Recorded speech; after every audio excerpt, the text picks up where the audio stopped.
My son was in agony and needed my kidney. My daughter-in-law told me, "It's your duty. You're his mother." The doctor was already getting ready to operate on me when suddenly my 9-year-old grandson came running into the room and yelled, "Grandma, I'll tell the truth about why my dad really needs your kidney." The entire medical team froze. I'm glad you're here. If you're watching this video, hit the like button, subscribe to the channel, and tell me in the comments where you're listening to my story of revenge from. I want to know how far it has traveled. I'm lying on the cold steel of the operating table. The white light of the surgical lamp is blinding my eyes. It's so bright, I want to squeeze them shut with all my might, but I can't. My whole body is stiff. And it's not from the cold. It's from a suffocating feeling as if fate itself is squeezing my neck. The steady beep-beep of the heart monitor is a constant rhythm, but each beat is like a hammer striking my head. I can hear every sound in the room with crystal clarity.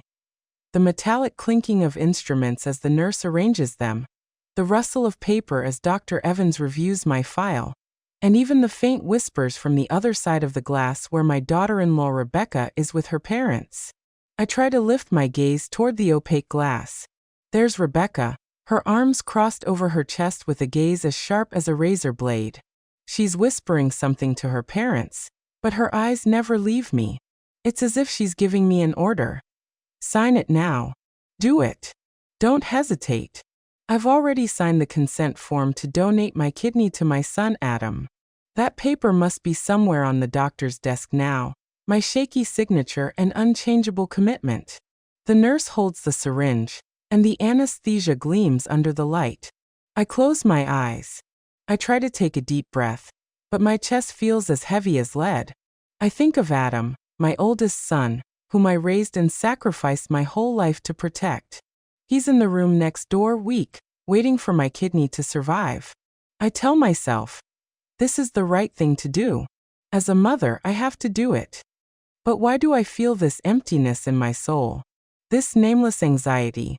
Suddenly, a thunderous noise startles me.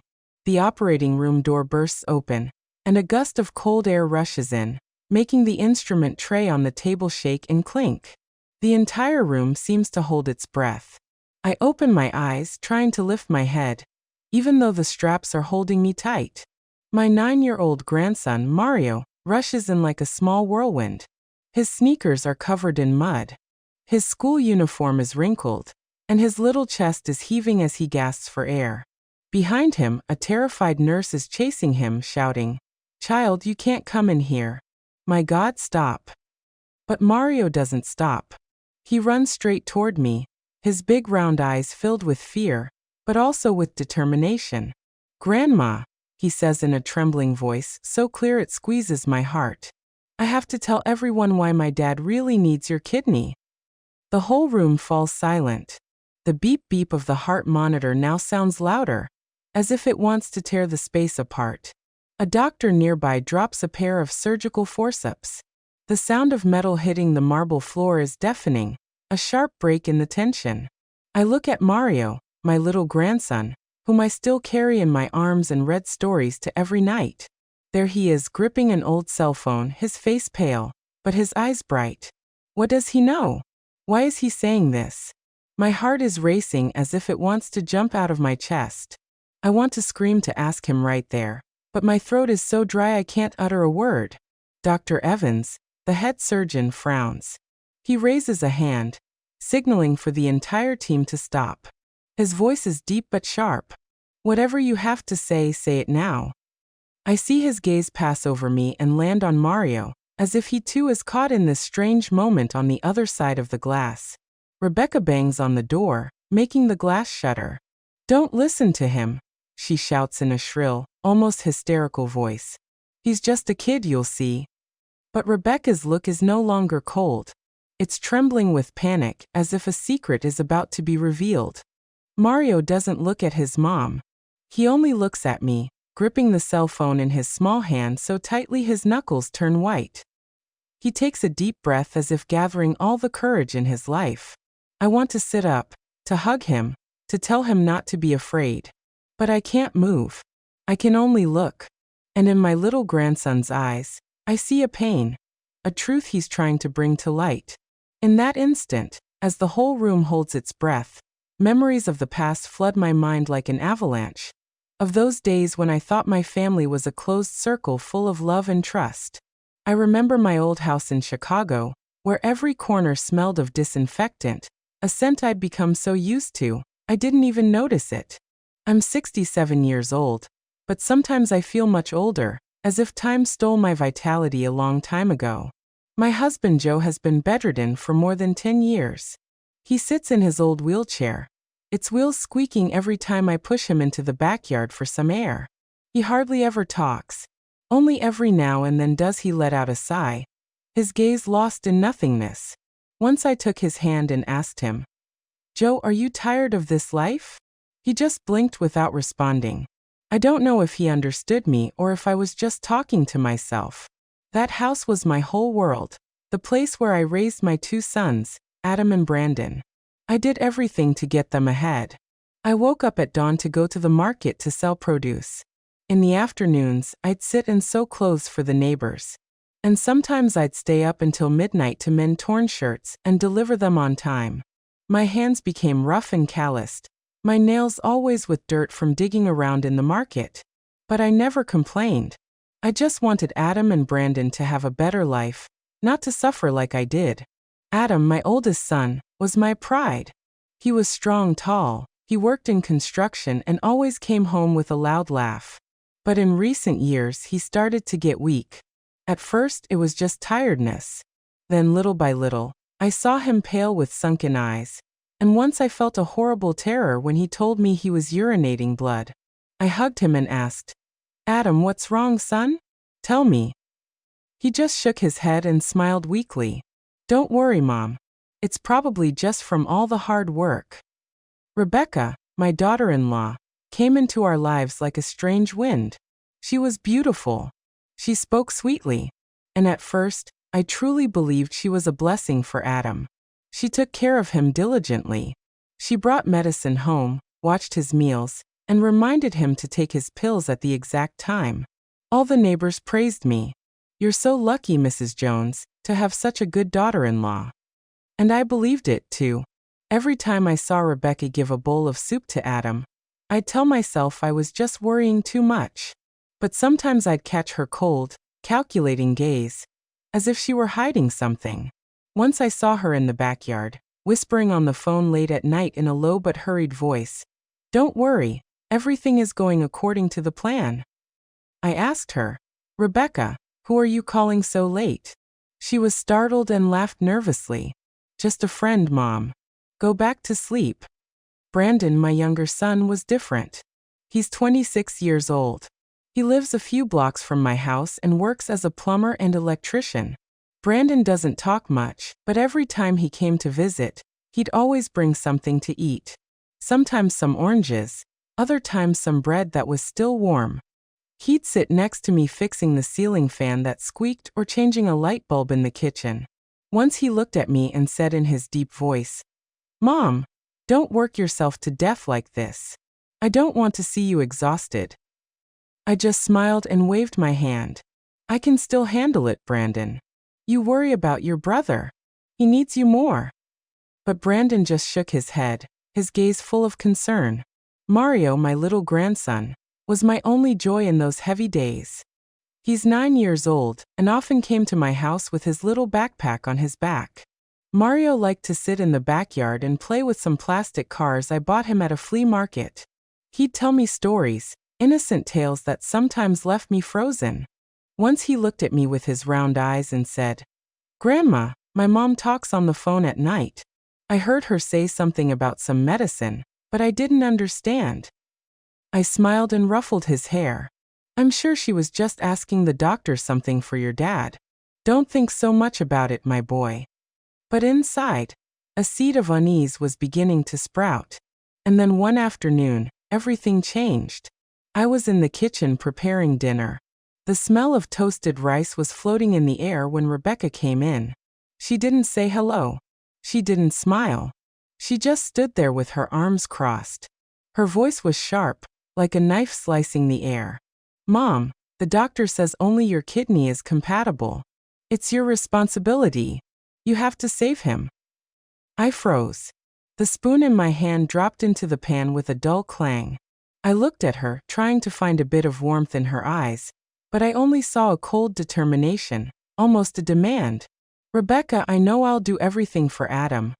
I whispered, but my throat felt dry. She nodded as if she had achieved her goal, and turned around. Not even 10 minutes passed when Rebecca's parents showed up. They walked into my house as if it were their own. They sat down at the dining room table and said in unison, "That's right. A mother's duty is something you can't run from. This whole family now depends on you." I stood there still with the spoon in my hand, feeling cornered. Adam, who at that moment was propped up in a chair so skinny I almost didn't recognize him, took my hand. His hand was freezing. "Mom," he whispered, "I trust you'll save me." I looked into his eyes, those eyes that, as a child, shone with so much life, and now only reflected exhaustion and pleading. I nodded without being able to say anything, suddenly feeling like the small room had become suffocating. The smell of medicinal herbs from Joe's pot in the corner made me feel like I couldn't breathe. That night, I took Joe his bowl of soup, just like every day. The squeaking of his wheelchair on the concrete floor was a constant reminder that I was carrying this whole family on my shoulders. I put the bowl in front of him. I looked at him, but he just sighed without saying anything. I wanted to tell him to ask him if I was doing the right thing, but he was just there as motionless as a shadow. I went out to the backyard where Mario was playing with his car. He looked up with his bright eyes, but they were full of doubt. "Grandma," he said, "what if someone gets sick because another person is giving them medicine?" I stopped dead in my tracks. My heart skipped a beat. "Why do you ask that, my boy?" I said, trying to stay calm.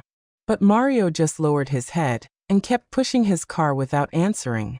What I didn't know was that at that moment I was on the edge of an abyss, and only a few more steps would make me fall. The days that followed that afternoon, when Rebecca came to my house and left me no choice, my life felt crushed by an invisible pressure heavier than the suffocating summer heat of Chicago. I kept getting up early, going to the market to sell my vegetables and oranges, sitting under the dim light to sew clothes. But my soul was no longer at peace. Every step I took, every stitch I made, carried with it a question. Am I doing the right thing? Do I really have to sacrifice myself like this? But then Adam's pleading gaze, Rebecca's sharp words, and her parents' questioning looks clung to me without giving me a single moment to breathe. The next morning, when the sun was just peeking out, Rebecca was already at my door. I had just finished preparing tea. The scent of spearmint was just beginning to fill the house when she walked in without knocking, without saying hello. "Mom," she said in a voice as firm as a nail, "the doctor says there isn't much time left. If you keep hesitating, he could be in danger." She put a stack of medical papers on the dining room table, white pages filled with numbers and signatures I didn't quite understand. She pointed to each line as if she were teaching a child. "It says clearly here that you are the only compatible one. No one else can save him." I stood there holding the teapot. The hot water was burning my fingers, but I didn't feel the pain. I only heard the sound of the broom scraping the concrete as I started to sweep the house, a way to escape Rebecca's gaze. "I heard you," I said in a barely audible voice. "I'll do everything for Adam." But inside a heavy rock was weighing me down, making me want to scream, to run away. I kept sweeping. The sound of the broom was like a sad rhythm, trying to drown out Rebecca's words. But she didn't stop. She just stood there watching me as if she expected me to agree once more to confirm I wouldn't dare refuse. When she left, I sat in a chair and covered my face with my hands. I thought of Adam, of the days when he was little and would run after me at the market, clinging to my skirt and laughing out loud. "Mom, when I grow up, I'm going to build you a beautiful house." Now he lay there, skinny, pale, a shadow of what he once was. I wondered if I could let him go without doing anything. But every time I thought about donating my kidney, I was filled with fear, a fear not of the surgery, but of the feeling that I was being pushed towards something bigger, darker. that I couldn't see clearly. That night, Rebecca's parents came over. They brought a basket of fruit, some mangoes and some oranges, but they just left it on the table as a mere formality and sat in the two main chairs in the living room as if they owned the house. Her father, Mr. Collins, coughed a couple of times and said in a raspy voice, "In my day, parents would sacrifice everything for their children. My grandmother sold all her land to save her son. Now it's your turn. You have to do the same." Rebecca's mother, Mrs. Peterson, nodded with a gaze as sharp as a knife. "If you refuse, this family's honor will be in the dirt. What will the neighbors say? They'll say you don't love your son, that you don't deserve to be a mother." I was sitting there clutching the edge of the table, feeling cornered in a dark corner. I wanted to say something to ask them why all the burden was on me, but I couldn't open my mouth. I just lowered my head and nodded slightly like an automaton. Dinner that night was as heavy as a funeral. Rebecca, with a fake charm, put a piece of chicken on my plate, but her voice was cold. "Mom, save your strength for the surgery." I looked at the chicken on my plate, but I couldn't swallow. Adam was sitting in front of me, his face gaunt and his eyes sunken. He tried to smile weakly. "Mom, I know you'll save me, just like all the times you saved me when I was a kid." His words were like a stab to my heart. I remembered the days when he had a high fever, and I'd stay up all night wiping him down with wet cloths. Or the times he fell off his bike, and I'd run to bandage his wounds. I was always there. I was always the mother willing to do anything. But this time, why did I feel so afraid? Brandon was sitting in a corner of the table, silent as a shadow. He didn't eat. He just stirred the spoon in his bowl of soup, never taking his eyes off Rebecca. I saw his look filled with suspicion, as if he was trying to see through my daughter-in-law's mask. I wanted to ask him, but I didn't dare. The air in the room was thick. The only sound was the clinking of spoons against plates, like hammers on my conscience. After dinner, Rebecca got up and personally took Adam's plate to the kitchen to wash it, not letting anyone else touch it. She did it quickly, but I noticed her checking the plate very carefully, as if she was afraid someone would see something inside. That night, I couldn't sleep. Lying in my old bed, I listened to the tick-tock of the clock on the wall. Every second, a reminder that Adam's time was running out. I got up and walked down the hall to get a glass of water. Then I heard whispers from Adam and Rebecca's room. I stopped, standing in the dark, holding my breath. Rebecca's voice was low but clear.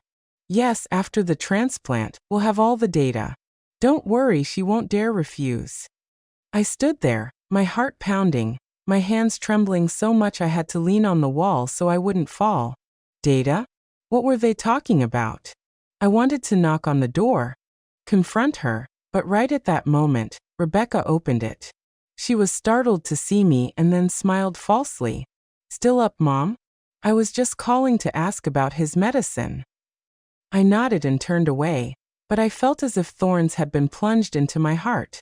Rebecca's smile, her voice, everything was false, like a mask hiding something terrible. In the days that followed the tense conversation with Rebecca and her parents, I felt like I was living in a foggy dream where everything familiar was becoming strange and terrifying. I continued with my daily tasks, going to the market to sell, sewing clothes, feeding my husband Joe.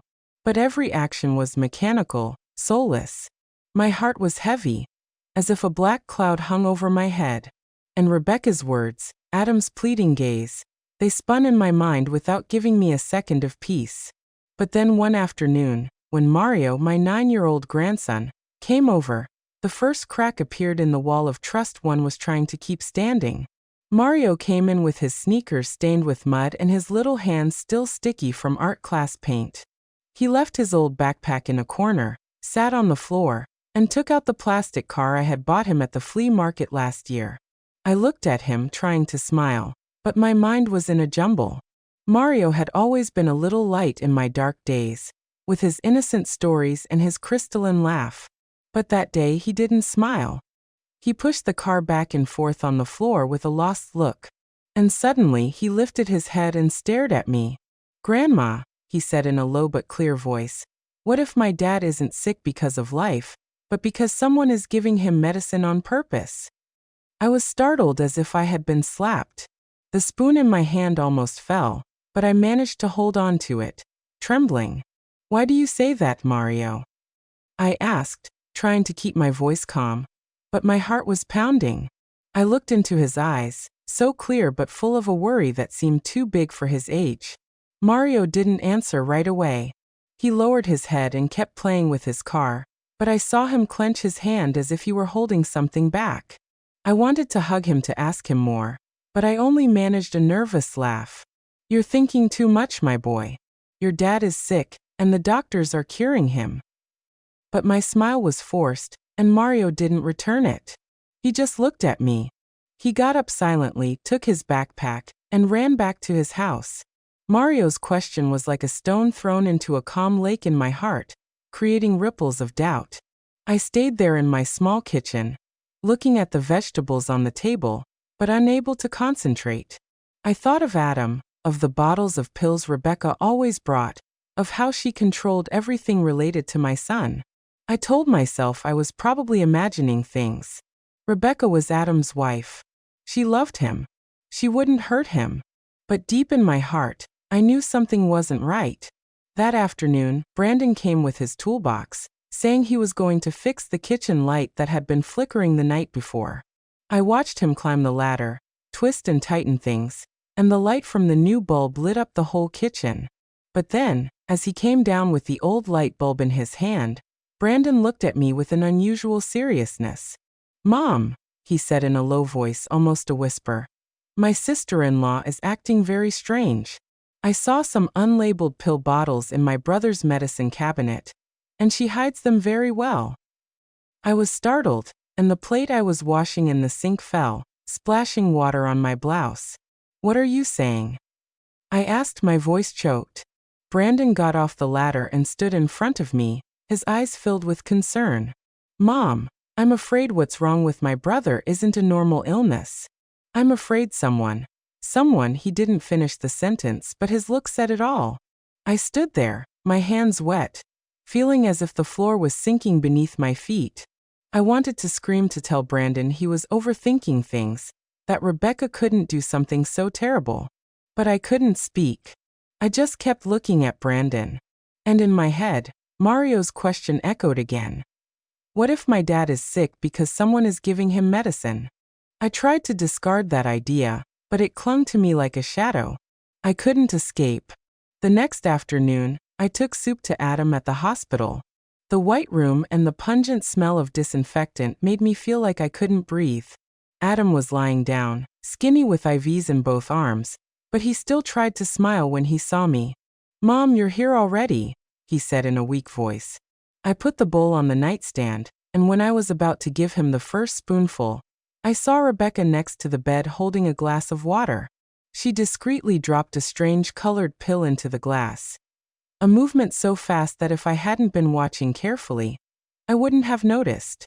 When I came in, she was startled and spilled a little water on the floor. "What pill is that, Rebecca?" I asked, trying to sound calm. She smiled, but her smile was forced. "It's a supplement for his kidney. The doctor prescribed it." I nodded, but a chill ran down my spine. I couldn't stay calm. After Adam finished eating, I looked for the on-call doctor, a middle-aged man with thick glasses. "Doctor," I asked in a trembling voice, "did you prescribe any new kidney supplements for Adam?" He was surprised and checked the file.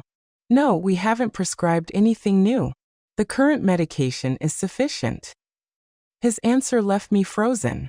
I stood in the hospital hallway listening to the announcements over the loudspeaker, but my mind was blank.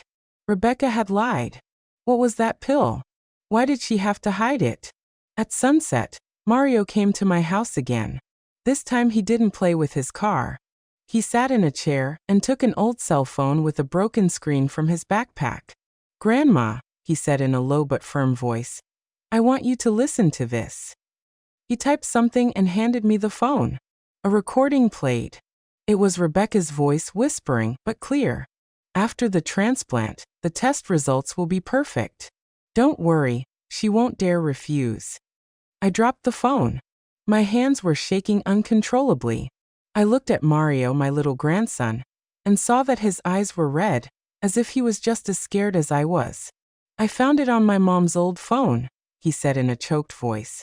I don't know what it is, but I thought you should know.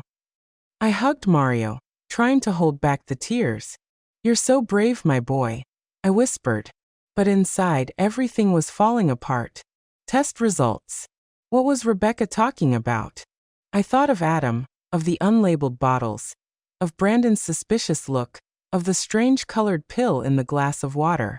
They were loose pieces of a puzzle, but little by little, they were fitting together, forming a picture I didn't dare look at directly. That night, I didn't sleep.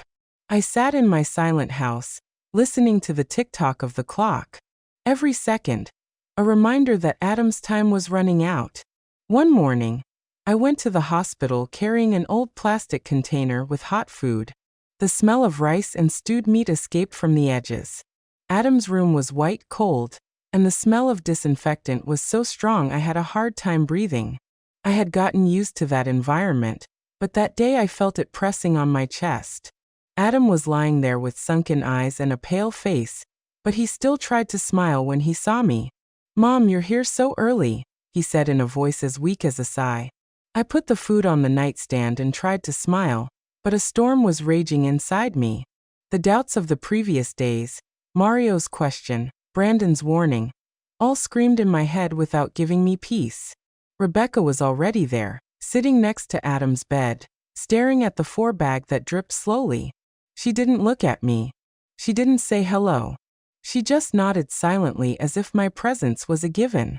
On the nightstand, I noticed a small pill bottle with the cap half hidden under a crumpled paper napkin.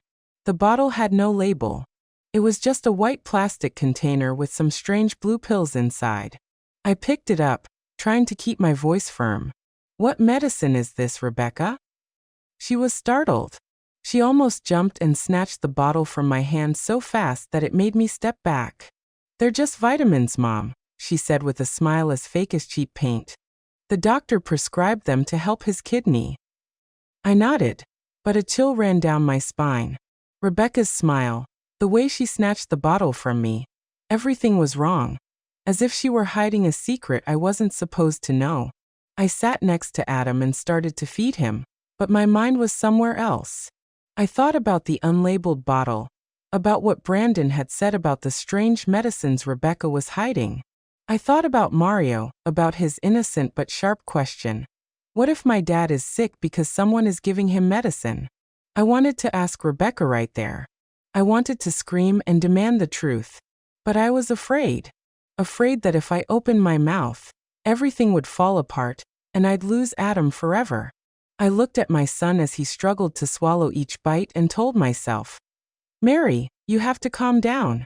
You have to find out what's going on first." At noon, Brandon came to the hospital. He walked in with his hands still stained with grease from work and his old shirt worn out at the shoulders. He didn't say anything. He just sat silently in a corner watching Rebecca, who was in the hallway talking to a nurse. When she left, Brandon came up to me and took a small plastic bag from his backpack. "Mom, I want you to see this," he whispered in a voice as tense as a guitar string. He showed me his phone. On the screen were some blurry photos, but clear enough to stop my heart. It was Rebecca in the hospital parking lot, discreetly taking a small bag from the trunk of her car and handing it to an unknown man. The man was wearing a black jacket and a cap that covered most of his face, but I could clearly see the bag of medicine in Rebecca's hand. "I took these photos yesterday," Brandon said in a trembling voice. "I followed her because I thought her behavior was very strange. Mom, I'm afraid she's doing something to my brother, Adam." I was speechless, gripping the phone so tightly my knuckles turned white. The cold floor of the hospital seemed to absorb all the warmth from my body. "Brandon," I whispered. "Are you sure? Did you hear what they were saying?" Brandon shook his head, his eyes red. I couldn't hear well, but I saw her give the bag to the man, and he handed her an envelope. "Mom, this isn't normal." I looked into Brandon's eyes. I saw the concern and the rage in them, and I knew he wasn't lying. But I still didn't want to believe it. Rebecca was Adam's wife. She had sworn to take care of him. How could she do something so terrible? That afternoon, when I returned home, Mario came again. He didn't run or play as usual. Instead, he sat silently in a chair, hugging his backpack. "Grandma," he said in a low but determined voice, "I want you to hear something." He took the old cell phone with the broken screen from his backpack, and trembling played an audio file. Rebecca's voice echoed, whispered, but clear as a knife plunging into my heart.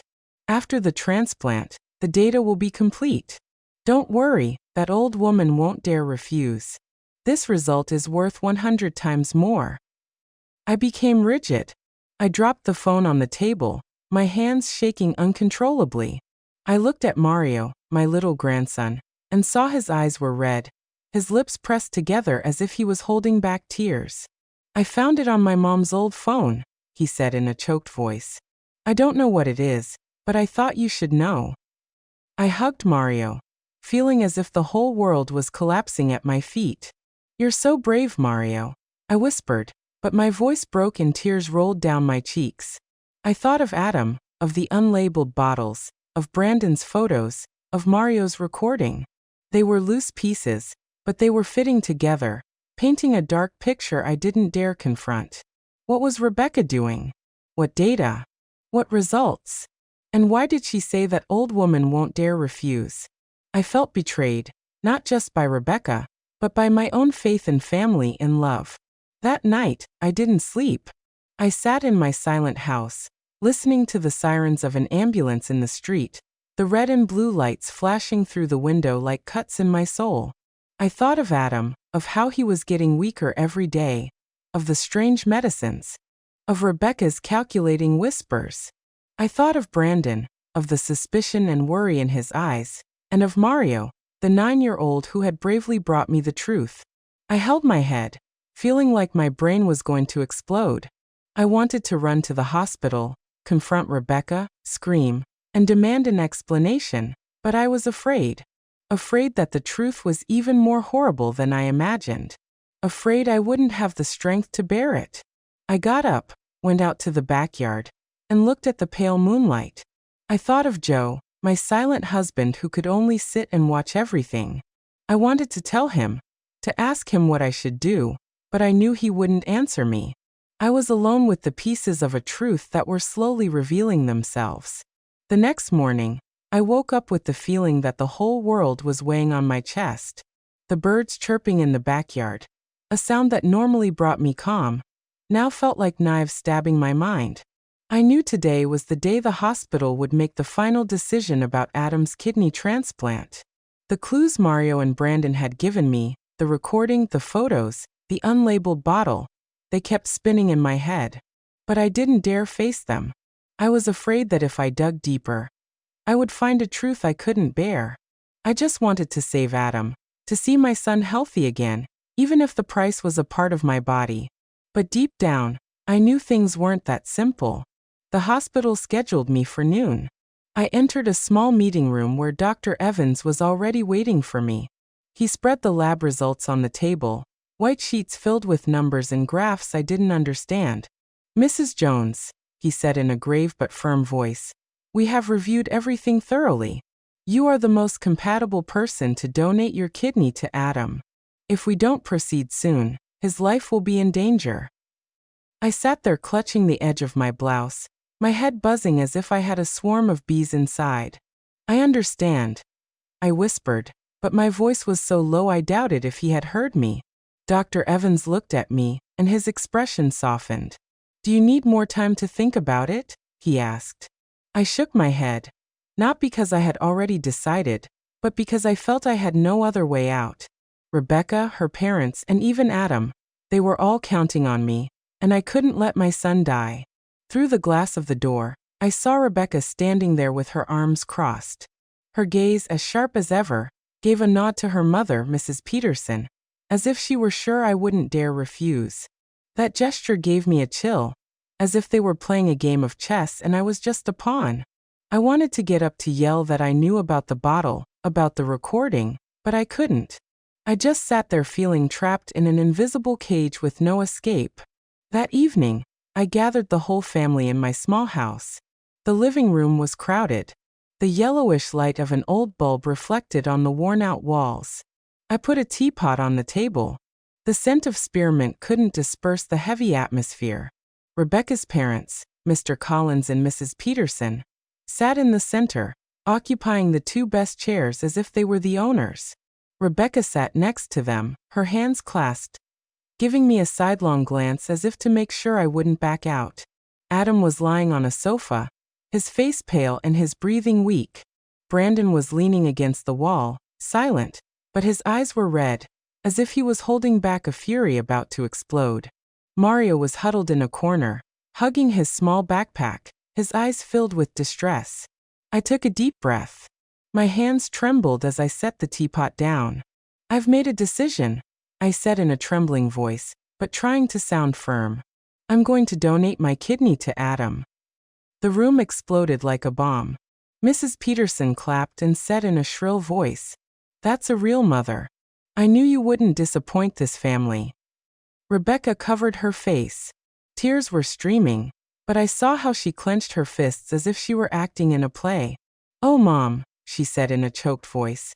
"I knew you love him more than anyone. Thank you." Adam looked at me with eyes clouded by exhaustion, but he still managed to say, "Mom, I owe you my life." His words broke my heart like a dagger to the chest. But then Brandon jumped up and hit the table hard. The bang made the teacups vibrate. "No," he yelled, his voice trembling with rage. "Mom, don't you see? You're sacrificing yourself for a wicked plan. She's using you, and she's using my brother, Adam." The air in the room became thick. The only sound was the buzzing of a mosquito around the light bulb. Rebecca leaped to her feet and pointed at Brandon. "What are you saying? How dare you accuse me? I do everything for my husband." But Brandon didn't back down. He came closer, his gaze on fire. "Accuse you? And what about those unlabeled bottles and those midnight calls? Mom, you can't let them deceive you." I looked at Brandon, then at Rebecca, and finally at Adam. I wanted to say something to ask Brandon to calm down, but I couldn't. I just looked away, feeling as if the whole world was coming down on me. That night I sat alone in my small room in front of the old wooden table. The oil lamp flickered. Its dim light illuminated the trembling words I was writing in my will. I wrote that the little house would go to Brandon, and some of my few valuables to Mario. Every stroke was like a cut in my soul. I didn't know if I'd survive the operation, but I wanted to be prepared to leave something for those I loved. Joe was sitting motionless in his wheelchair in a corner, watching me with his lifeless eyes. I saw his hand tremble, as if he wanted to say something but couldn't. I looked at him, and tears rolled down my cheeks. "Joe, I have to do it right. I have to save Adam." He didn't answer. He just blinked and 2 tears fell down his gaunt cheeks. I folded the will and put it at the bottom of an old wooden box where I kept memories of my wedding. Outside, the rain poured, mixing with the sound of my own sobs. Early in the morning, when the sky was still dark and the fog clung to the little streets leading to the hospital, I was lying on a gurney in an ambulance. I was clutching a small fabric bag with a change of clothes and an embroidered handkerchief I'd had since my wedding day. The ambulance siren howled, but I no longer paid attention. The street lights filtered through the window, blurred like my broken dreams. I closed my eyes and tried to breathe, but my chest felt heavy. Today was the day I would donate my kidney to Adam, my son. I had already decided. I had written my will. I had prepared myself mentally, but my heart was still in knots, as if I were entering a nightmare I couldn't wake up from. When the ambulance stopped, a nurse pushed the gurney down an endless hospital hallway. The screeching of the wheels on the tiled floor was like a hammer hitting my head. Rebecca was walking right behind me. Her steps were light but firm, like those of a guard. "Don't worry, Mom," she said in a low but sharp voice. "After the surgery, everything will be fine." I looked at her out of the corner of my eye and saw a flash of triumph in her eyes, as if she had already secured her victory. Her smile gave me a chill, not from cold, but from the feeling that I was being led into a plan where I was just a pawn without a will. At the reception, Rebecca's parents, Mr. Collins and Mrs. Peterson, were already there. They were dressed up. Mr. Collins in an old but well-ironed suit, and Mrs. Peterson in a bright red dress, as if they were coming to a big event and not to a surgery. They took Rebecca by the arm and greeted the doctors with an exaggerated friendliness, as if they had known each other all their lives. I heard Mrs. Peterson laugh loudly as she said to a young doctor, "Thank you for all your support, doctor. We won't forget this favor." I stood there clutching my fabric bag, feeling like a stranger in my own story. Adam had already been taken to a waiting room. They allowed me to see him before I went into the operating room. The small room was cold and his skinny arms were full of IVs. His face was pale, his eyes sunken. But when he saw me, he tried to smile weakly. "Mom, thank you," he whispered, his voice broken by exhaustion. I took his hand. It was freezing and I felt like crying. "Adam, I'll do everything to make you get better," I told him. But my voice trembled as if I were trying to convince myself. I looked into my son's eyes. I saw an absolute trust in them and wondered, am I doing the right thing? Or am I risking my life for something I don't fully understand? Suddenly, Brandon came running in with his hands still stained with grease from work. He was gasping. His shirt was soaked with sweat, as if he had run a long distance. "Mom, don't do it," he said, almost pleading as he grabbed me by the shoulders. "I beg you, don't donate the kidney. Something isn't right." I looked at Brandon. I saw his red eyes filled with rage and concern. I wanted to tell him that I had already decided that I couldn't let Adam die. But the words wouldn't come out. I just put my hand on his, squeezed it gently, and let the nurse take me away. Brandon was left there powerless, shouting behind me, "Mom, listen to me." But I didn't turn around. I didn't dare turn around because I was afraid that if I looked into Brandon's eyes, I would fall apart. The hospital hallway was long and cold. The smell of disinfectant was so strong, it made me nauseous.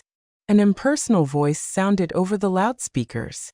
"Operating room number 3, prepare for kidney transplant." They took me to a changing room where a nurse put a cap and a mask on me. The cold blue gown they put on me was a reminder that I was about to lose a part of my body. I looked at myself in the mirror. I saw my gaunt face, my eyes surrounded by dark circles. I asked myself, "Mary, what are you doing?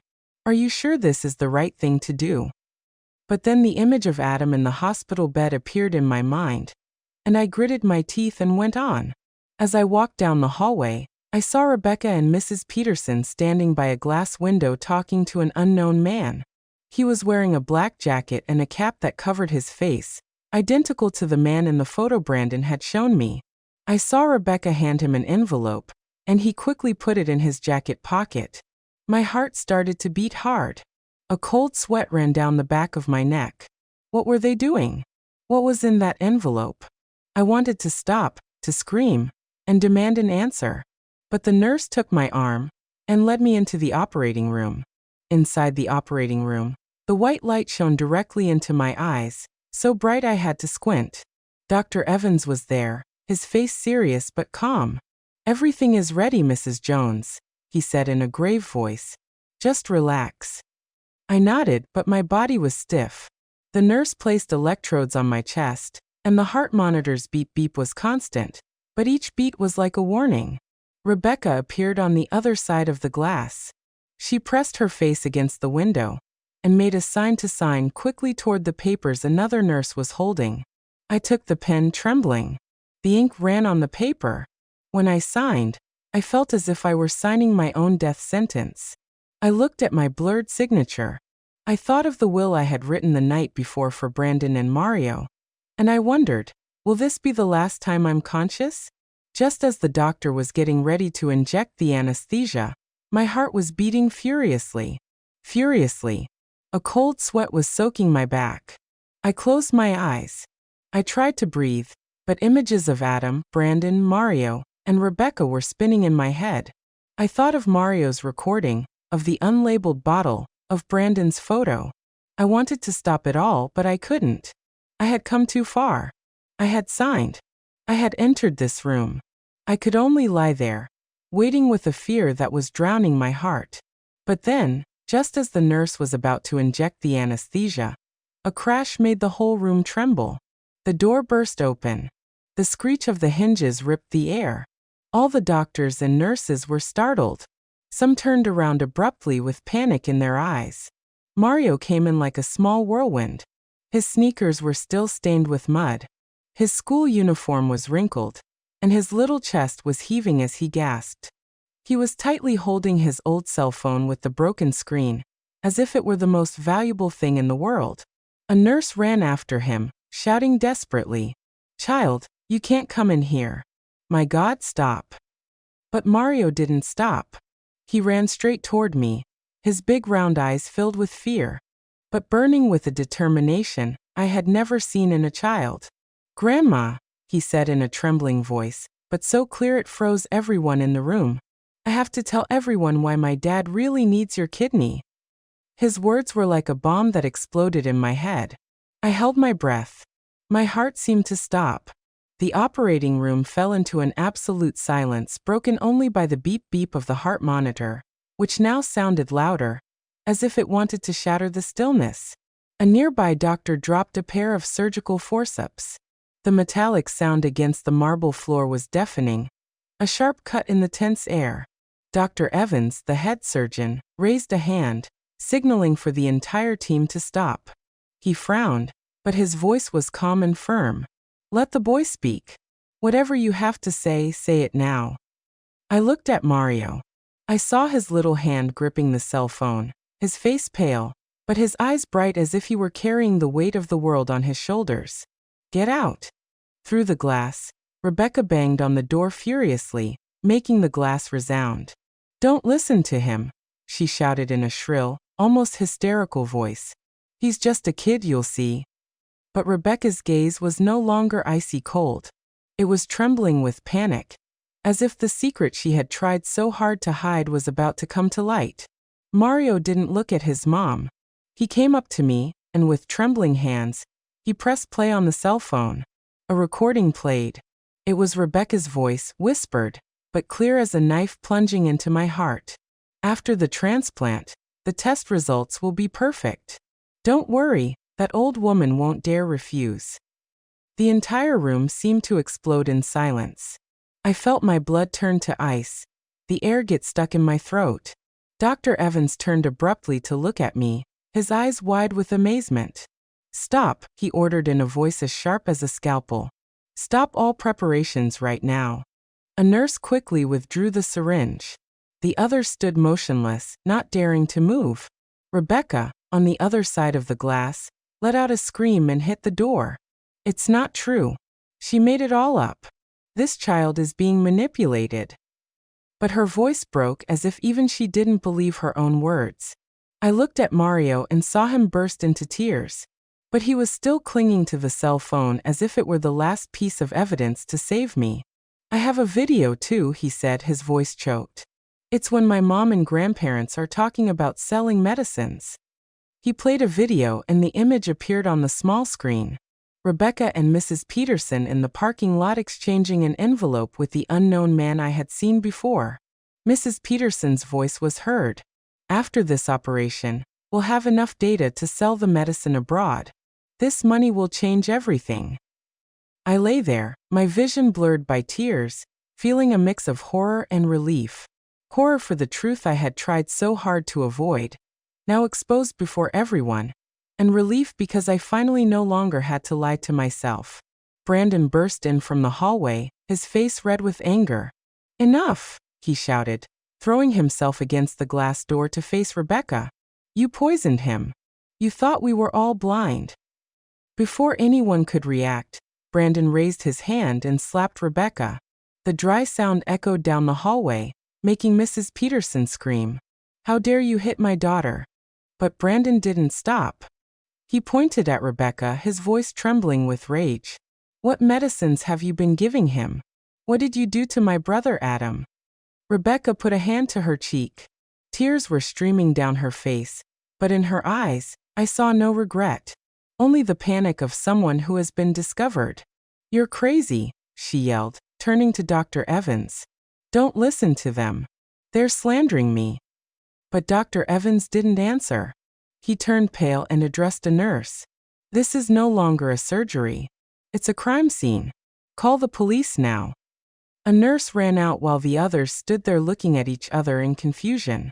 I lay there feeling the world crumble. Tears were rolling down my cheeks, but I didn't wipe them away. I looked at Mario, my little grandson, who had bravely burst into the operating room to save me.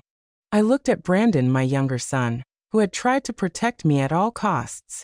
And I thought of Adam, my son, who lay in the room next door, not knowing that the wife he trusted had betrayed him. I stayed there, letting the tears flow, letting the truth seep into every fiber of my being. In that moment, I understood that everything had changed.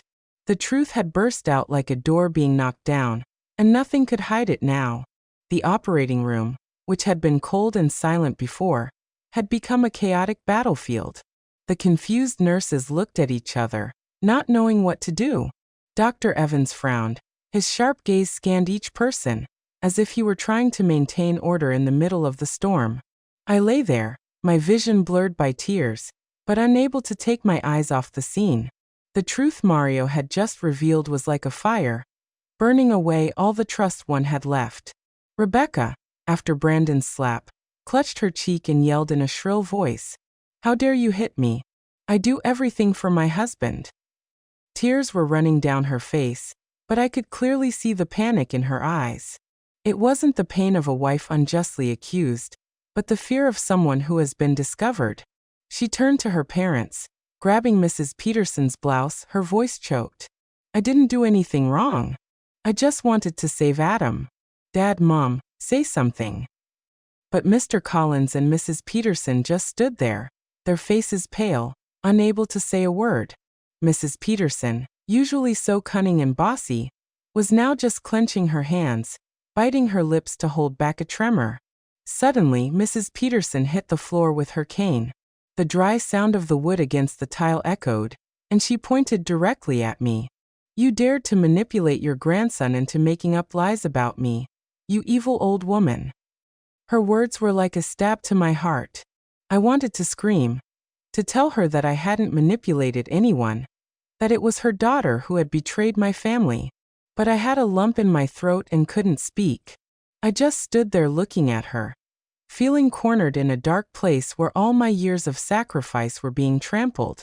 Mr. Collins, Rebecca's father, whispered discreetly to a doctor he knew who was nearby in a low but hurried voice, "Please continue with the surgery. We'll take care of everything.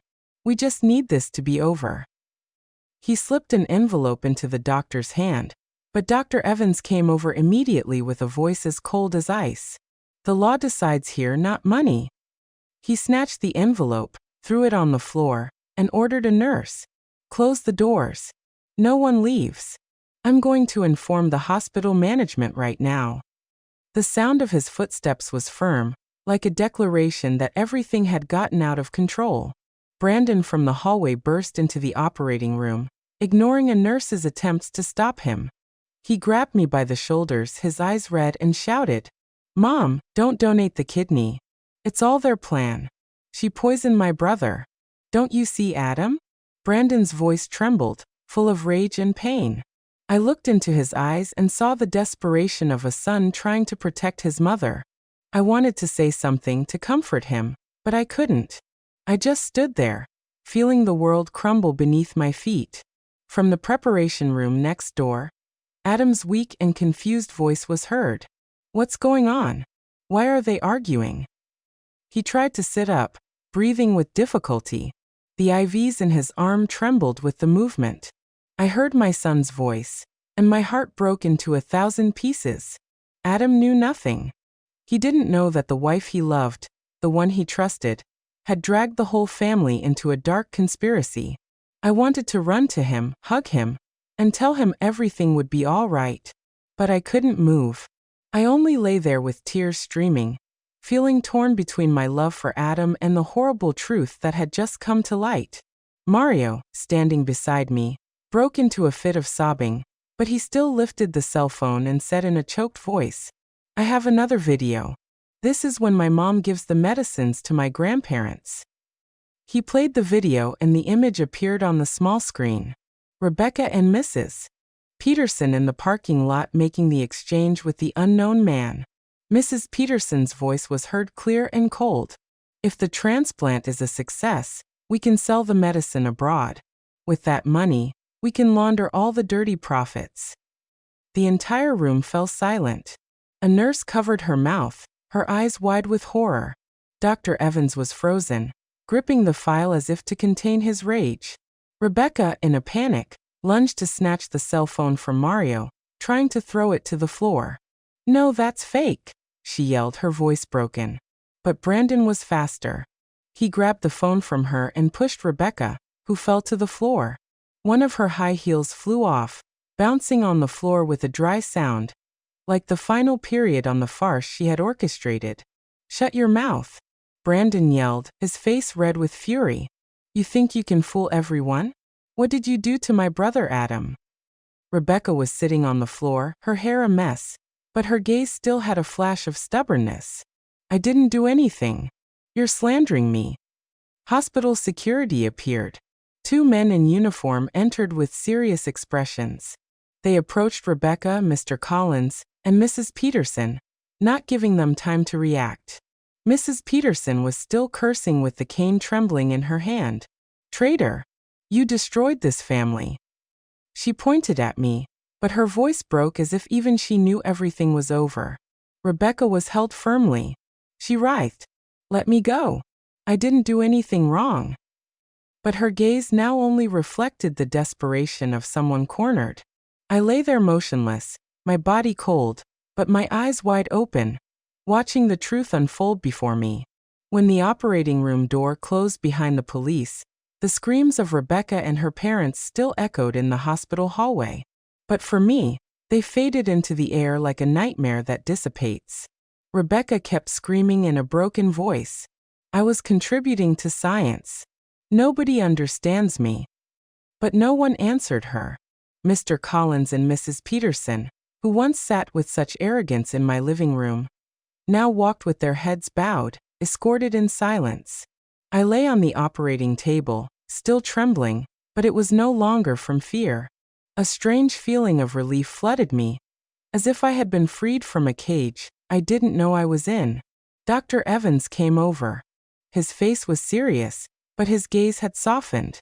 "Mrs. Jones," he said in a grave voice, "we have canceled the surgery.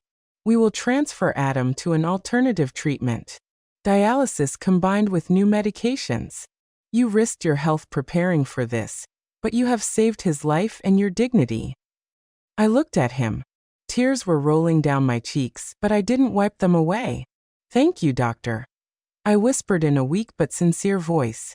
I didn't know if I had really saved my dignity, but I knew that for the first time in months, I felt like I was breathing, truly breathing. Brandon ran to me and helped me sit up. He took my hand tightly. His gaze was firm but full of pain. "You still have me, Mom," he said in a choked voice. "I'm going to protect you from now on. I promise."